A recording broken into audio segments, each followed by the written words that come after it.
ဟိုးရှေးရှေးကလမ်းဆောင်လမ်းကွာတစ်ခုမှာ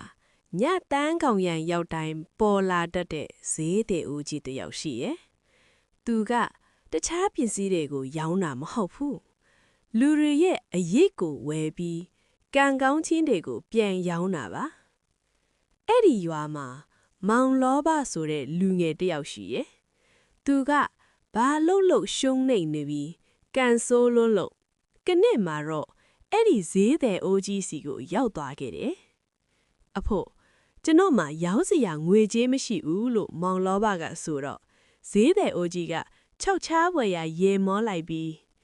ငါကငွေမလိုချင်ပါဘူး။မင်းရဲ့အရေးသေးကအမြဲဆုံးအပိုင်းအစတစ်ခုကိုပဲပေးပါ။အဲ့ဒီအစားမင်းမနှက်ဖြန်ကစားပြီးဘာပဲလုပ်အောင်မြင်စေရမယ်လို့ကမ်းလှမ်းလိုက်တယ်။မောင်လောဘကလည်းအရေးဆိုလားကိုနဲ့မဆိုင်နဲ့အမြဲတမ်းရောင်အကွက်ပဲလေလို့ပေါ့တန်တွေးပြီးသဘောတူလိုက်တယ်။ဈေးတဲ့ဦးကြီးက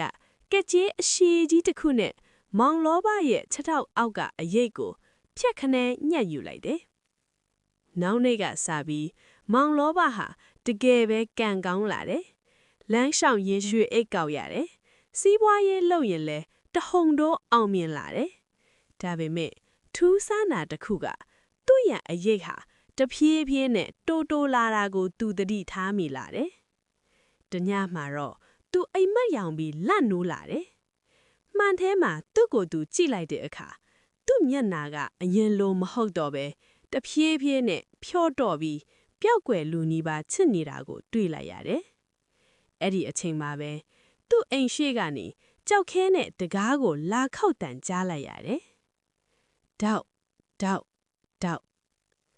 မောင်လောဘတကားကိုတုံရင်နဲ့ဖွင့်ကြည့်လိုက်တဲ့အခါအပြင်မှာဘသူ့ကိုမှမတွေ့ရဘူး။ဒါပေမဲ့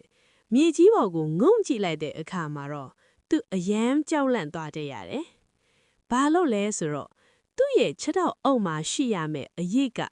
သူ့ကိုကြောခိုင်းပြီးလမ်းမပေါ်ကိုတယောက်တည်းလမ်းလျှောက်ထွက်သွားတာကိုမြင်လိုက်ရလို့ပါပဲ။မောင်လောဘရဲ့အရေးကဘဲကိုသွားနေတာလဲ။အရေးမရှိတော့တဲ့လူတစ်ယောက်ကတော့လူအစ်စ်အဖြစ်ဆက်ရှိနေနိုင်ပါဦးမလား။ဒုတိယပိုင်းမှာဆက်လက်နားဆင်ပေးပါ။